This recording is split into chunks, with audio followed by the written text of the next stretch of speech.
Hello friends, welcome to my YouTube channel. तो चलो guys, class शुरू करते हैं। आज का टॉपिक है दयानंद सरस्वती। दयानंद सरस्वती जिन्होंने आर्य समाज की स्थापना की थी।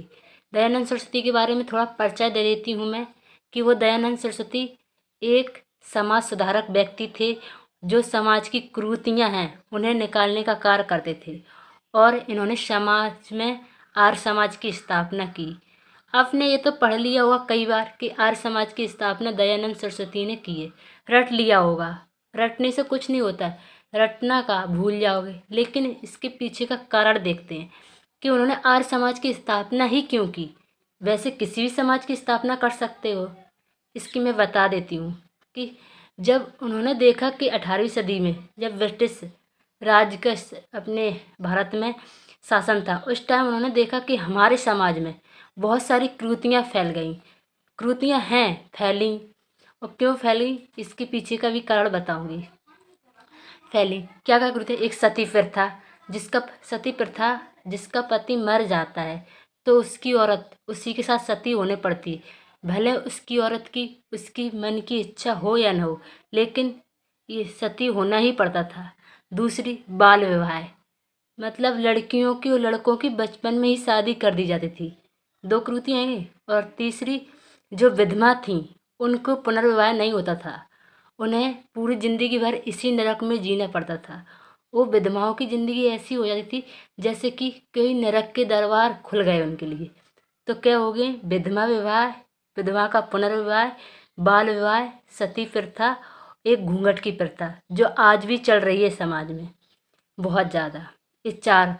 और बच्चियों को पढ़ाया नहीं जाता था, जो लड़कियां थी उन्हें पढ़ाया नहीं जाता था। इन्हीं को देखकर दयानंद सरस्वती ने आर्य समाज की स्थापना की। और उन्होंने आर्य समाज की स्थापना ही क्यों की?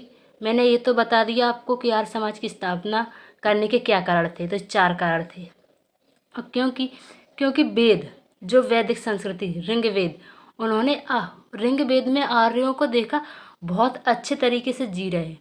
उनमें आर्यों के समय औरत की बहुत अच्छी दशा थी, उनका समाज बहुत अच्छा था, इसलिए उन्हें आर्य समाज की स्थापना की। और उन्हें यही कहा कि वेदों की ओर लौटो। वेदों की ओर लौटो इसलिए कहा कि वेदों में कहीं नहीं लिखा। ये चार चीज़ों का मैं उल्लेख कर देती हूँ कि वेदों में लड़कियों को पढ़ाया जाता था, उनमें उनका उपनयन संस्कार होता था। उपनयन संस्कार वो चीज़ है जो आज आपने देखा होगा, जो जनेऊ होता है, जो धागा टाइप में वो डाला जाता है, उस टाइम लड़कियां भी डालती थीं। उनका हक था उस टाइम। और वहाँ सती प्रथा का कोई उल्लेख नहीं है ऋग्वेद में। उत्तर वैदिक की बात नहीं कर रही हूँ मैं, ऋग्वेदिक की बात कर रही हूँ। सती प्रथा का कोई उल्लेख नहीं था और पर्दा प्रथा नहीं थी। वहाँ स्त्रियों को अपने पिता की संपत्ति में अधिकार था। और जो आज के समय एक और चल रही है दहेज प्रथा, वो भी नहीं थी दहेज प्रथा। और ना तो वहाँ पर्दा प्रथा थी और न ही वहाँ कोई जो विधवा थी उनका पुनर्विवाह होता था। वहाँ पुनर्विवाह की पूरी उनकी छूट थी कि हाँ, जो लड़की या जो कोई औरत विधवा हो गई तो दोबारा विवाह कर सकती है इस तरह से। इसलिए उन्होंने कहा कि हम कहाँ खोए, वेदों को पढ़ो जाके, वेदों में क्या लिखा है, हमारी संस्कृति में क्या लिखा है। इसलिए अब आप सोच रहे होंगे जब अपने वेद इतना अच्छा था तो ये सारी कृतियाँ आई कहाँ से, कब आई और क्यों आई, क्या मजबूरी थी इसे आने की कारण। तो मैं बता देती हूँ कि जैसे मध्यकाल में आपने देखा होगा मुसलमानों के बहुत ज़्यादा आक्रमण हुए, जैसे कि गौरी, मोहम्मद गौरी, गुलाम वंश, इन सब के बहुत आक्रमण। इन्होंने हिंदुओं पर बहुत सारे जुल्म किए। एक उदाहरण सबसे बेस्ट दिया जाता है कि पद्मावती के, वो राजा का नाम याद नहीं आ रहा है, वो उसका कामुक था, उसकी सुंदरता पर बहुत मरता था, इसलिए उसने युद्ध किया था।